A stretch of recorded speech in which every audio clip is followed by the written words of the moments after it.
What's currently fueling your journey in life? See, most people, when you ask them that question, they're going to give you the surface things about, striving for this or their family, etc. But I want to give you 3 ways to actually deepen your why, to deepen fueling your journey of success.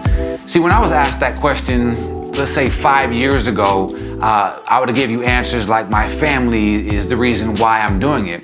But the deeper question really was, why isn't that enough?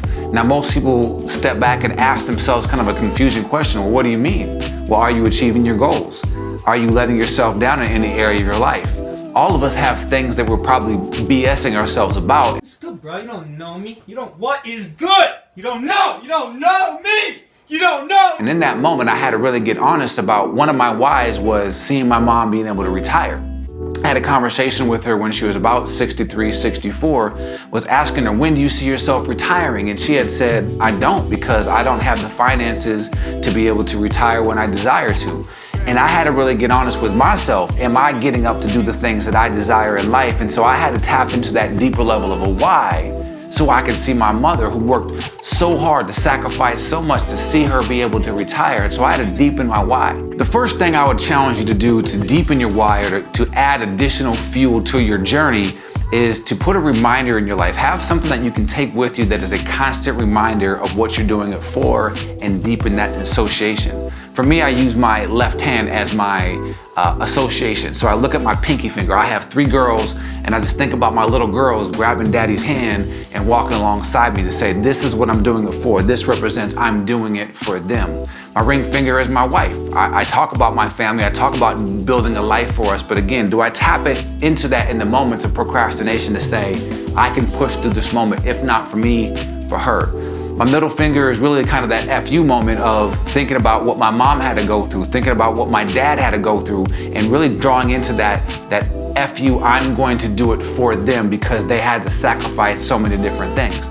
I look at my pointer finger, and that to me is my purpose, living out my truth so I can build a pathway for other people to follow. And I think about my thumb is the people along the journey that are saying, I want to go where you're going. How do I get there? Kind of hitchhiking mentality. And so I look at my 5 fingers, and I can look at that and say, this deepens my why. So ask yourself, how can I take these things with me? How can I associate things to my hand or something that you have with you every single day to deepen your why in that area?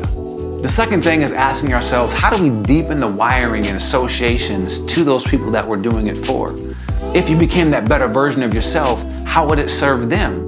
Asking yourself, if you don't, how they might suffer, or what are they missing out on? See, the real challenge here is most of us live a comfortable life. The worst case scenario for me and my family, we're doing okay. We have a roof over our head, we can go out to eat, it's comfortable. But the things that we say we're aspiring for, the heights that we're trying to reach, it goes beyond comfortability. And so we have to really associate what would it do for them if we did it, and what happens if we don't. And the third thing is reassociating how we view discipline. For most people, they hear the word discipline and they run from it. But we have to reassociate ourselves with that word discipline. It's really a disciple of good behaviors, good habits, the things that will take us on a path of where we are today to where we want to go.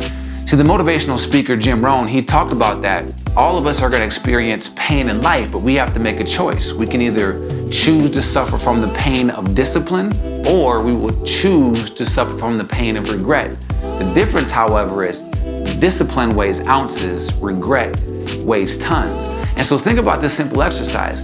What would the pain level be for you if all of a sudden you bumped your head and you got amnesia, and you thought the same way you did 5 years ago today? All that knowledge, all that elevation, if you lost that and all of a sudden your mindset was the same 5 years ago, would that cause you any pain? Absolutely it would.